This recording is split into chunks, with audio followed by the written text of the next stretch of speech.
सपा की बात supreme court ने भी मानी। बीएचयू आईआईटी छात्रा रेप केस में सरकार के लचर रवैये से आरोपियों को मिली जमानत। माता प्रसाद पांडे ने कहा।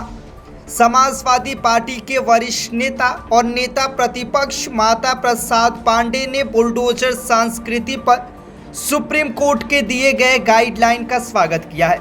माता प्रसाद पांडे ने कहा कि सुप्रीम कोर्ट ने भी वही कहा जो सपा लगातार कहती रहती है।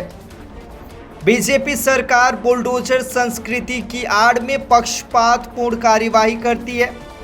आईआईटी बीएचयू छात्रा रेप केस में भी अभियोजन पक्ष के लचर रवैये की वजह से ही आरोपियों को जमानत मिली।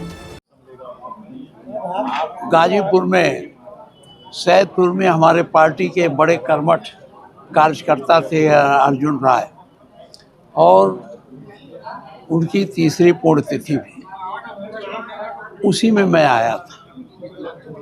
बनारस में पहले भी आया करता था। उस दिन यहाँ थोड़ा पढ़ा भी था एक साल, और जब स्पीकर था तो बनारस आता जाता रहता था। हमारी इच्छा थी कि हम बनारस चलें और अपने पुराने लोगों से मिलें, और प्रधानमंत्री जी और हमारे मुख्यमंत्री जी ने बनारस का कितना कायाकल्प किया है उसको भी देखें। इसी उद्देश्य में आया। आज वाराणसी में आप मछली विधानसभा के पूर्व विधायक से मिले जो कि बीजेपी से थे, क्या कुछ प्रयास? देखिए, ऐसा है, वो बड़े सीनियर विधायक थे। मैं पहले टर्म में जब स्पीकर था तब भी वो विधायक थे। दोबारा जब हमारा चुनाव हुआ तो प्रोटेम स्पीकर वही थे। उन्होंने मेरा चुनाव कराया। मैं स्पीकर उन्हीं के अगुवाई में, उन्हीं के नेतृत्व में चुना गया।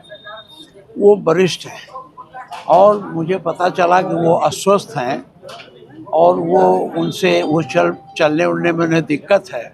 तो हमारे पुराने संबंध थे, और सबसे बड़ी बात थी वो बहुत सक्रिय विधायक थे।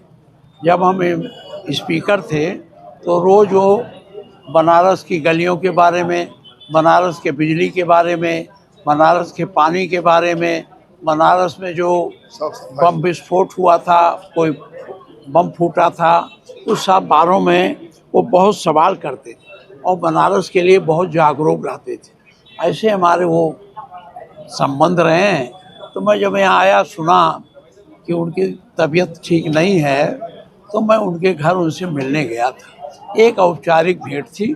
एक हमारे साथी, जैसे पुराने साथी हों, जैसे उनसे मिला जाता है, यही हमारा मकसद है। नेताजी, ये बताया कि दुष्कर्म के मामले आ रहे हैं, जैसे कलकत्ता में आया, आईआईटी बीएचयू की एक छात्रा के साथ दुष्कर्म हुआ, उसके 2 आरोपियों को जमानत मिल गई। ये कहा जा रहा है कि उनका भव्य स्वागत बीजेपी के नेता कर रहे हैं। इसको किस रूप में आप देख रहे हैं? देखिए, इसको हम बहुत अच्छे ढंग से नहीं देख रहे हैं। हमारी पार्टी भी इसको अच्छे ढंग से नहीं मानती।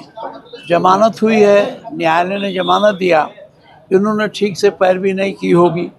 सरकार को जितनी पैरवी करनी चाहिए थी, अपराधियों के खिलाफ जो साक्ष्य प्रस्तुत करने चाहिए थे, उन्होंने नहीं प्रस्तुत किया होगा। यही नहीं किया। अगर कहीं अभी फैजाबाद में वो उतना दोषी नहीं था, उसका घर गिरा दिया गया, लोगों का घर गिरा दिया जाता है, इनकाउंटर किया जाता है, ये बहुत अच्छा नहीं है। मुख्यमंत्री जब शपथ लेते हैं तो सबके साथ समान व्यवहार का शपथ भी लेते हैं, और ये इस तरह से कार्रवाई, पक्षपातपूर्ण कार्रवाई आज हो रही है, इसलिए ये बहुत अच्छी नहीं है, निंदनीय है।